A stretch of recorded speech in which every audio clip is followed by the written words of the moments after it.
Welcome to Pindar Poetry. We hope you learned something new. You'll start by confirming your private internet access account and installing the correct app for your device. Sign in with your email and password. If you use a mobile device, grant the VPN configuration permission when prompted. Once logged in, make sure automatic updates are allowed so the app stays current. This prevents connection failures and keeps features like kill switch and DNS leak protection available. Now you're ready to choose a server and refine settings for privacy and speed. Next, pick a server based on what you need.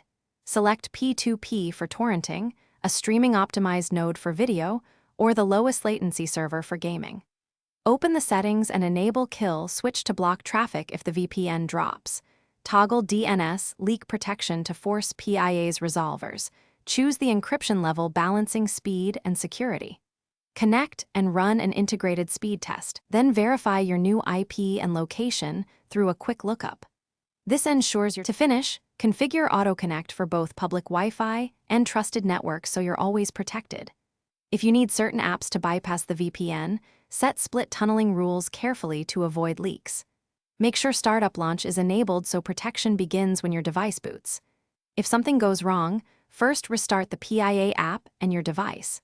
If issues persist, switch protocols between WireGuard and OpenVPN and re-authenticate. That sequence often fixes common connectivity and speed problems without deeper intervention.